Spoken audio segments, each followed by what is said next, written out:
overseas Congress. Our collective job now is to go from 18 countries to perhaps 30 countries. Our collective job is to have chapters in every major cities in the US. Sood has spent a lot of time with his executive team in trying to put together a function in New York, and I hope we can have similar functions in other parts of the country here in the US. Congress Party has been around for 130 years, and I can assure you Congress Party will be around for another 130 and will be more powerful.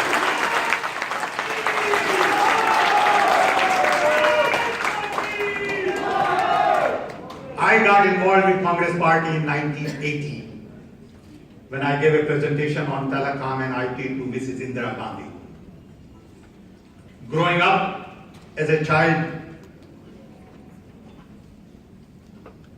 I was really deeply touched by the sacrifice our founding fathers made.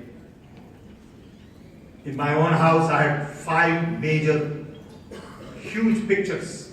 As you enter this little poor house we had in Orissa, Gandhiji, Pandit Nehru, Sardar Patel, Subhash Chandra Bose, and Maulana Azad. We really looked at them as the heroes, people we need to look up to. In schools, we were taught Gandhian values, Congress ideology.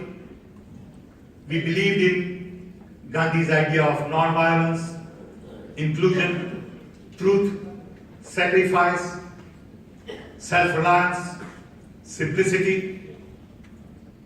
And when I had a chance to work with Congress Party, which started in 80, and then when Rajiv Gandhi took over in 85, he really gave me meaning to my own life. I had no idea of what is that I wanted to do when I grow up. And Rajiv Gandhi gave me direction, and I decided to spend a decade with him in building IT and telecom. Congress Party gives you that flexibility, freedom, welcome, love, affection. It is a party of everybody. I had no contacts, I did not know anybody, I had never been to Delhi in my life, I did not know the difference between Minister of State and Minister in State. And I was welcome, given all the flexibility. A lot of people think I knew Rajiv Gandhi from childhood. I'd never met him before. But he saw talent. Then we had 2 million telephones. What we collectively planted together today has given us 1 billion telephones. At the same time, we earn $150 billion a year in software services every year, year after year. And many of you are example of our talent from IITs, IIMs, and many other universities in India. NRIs are an important part of India's journey. There are 30 million NRIs in the world. Largest number of people are in US, 4 million. Then in Saudi Arabia, 4 million. Then in other countries, million to. All of these people still have their heart in India. They see disparity between rich and poor, urban, rural, educated, uneducated, and they want to do something. And Congress Party gives you an opportunity to do it. But the real challenge is sacrifice. You can't go there and say, give me this and give me that, and then I'll do my job. You just have to go with sense of sacrifice, and then doors will begin to open for you. Then unfortunately, Rajiv Gandhi died. I had a heart attack. I came back to US. And then when Dr. Manmohan Singh became Prime Minister, once again I decided to go back. Nobody had forgotten me. Everybody welcomed me with both arms. Everybody gave me all the opportunity that I needed. And that really shows the character of the party. There is no jealousy. Nobody has ever said any bad word about me or my activity or my relationship with others. It is a party of generous people. It is a party that takes everybody, good, bad, indifferent, smart, not too smart, men, women, people from all religions. And that party needs our help today. Today, India is going through a very difficult phase. I believe many countries are going through a difficult phase. US is no exception. Rise of popularism,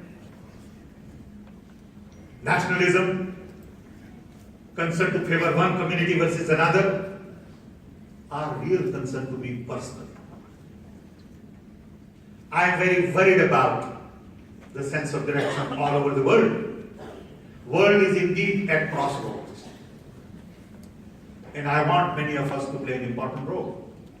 So it's not just necessary for NRIs to go back and take home technology, investments, ideas, but also stand up for the right cause and speak up.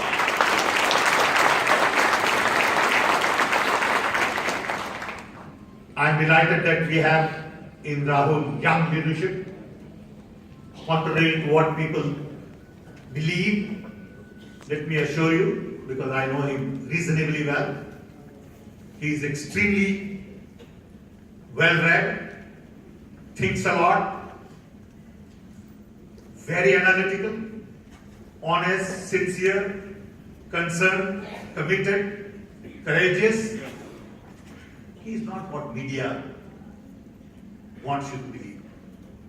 Others are defining my Rahul Gandhi, and that's not acceptable.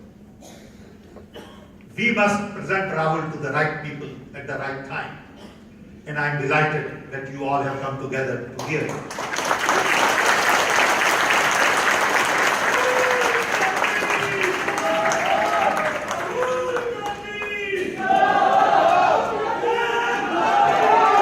Thank you. I won't take much of your time. I don't want to give a big speech, so I've given a little bigger than I thought I would. But I also get excited. I'm also a normal human being. I won't get a chance like this, but I want each one of you to work. Sincerely work, help us, and not just show up at a function.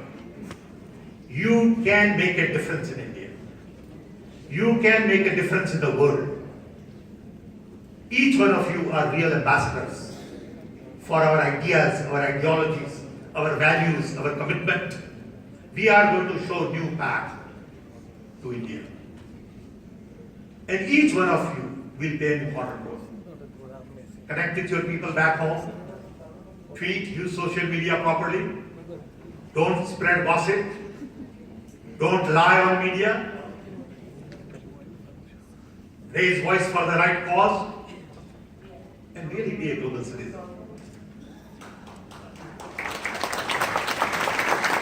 With this, once again I want to thank you all. I know earlier a lot of people wanted to take pictures with Rahul.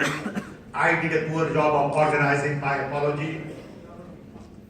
And I must say that we couldn't really please everybody. I'm sorry. I hope you will get a chance to take pictures with me in the future. This is not the end, this is the beginning. And when you go to India, if you want to meet him, let me know. We'll organize that. But you gotta have something to say. You gotta have something to offer. We don't need advice for Rahul Gandhi. Believe me. Then, if you have something to contribute, we want to meet you. So my apology for those who did not get pictures taken. I take the responsibility for it. We just didn't understand the logistics and we were expecting about 100 people and 400 showed up. So next time we'll do a better job. Thank you everybody. And here I present to you our young leader, Rahul Gandhi.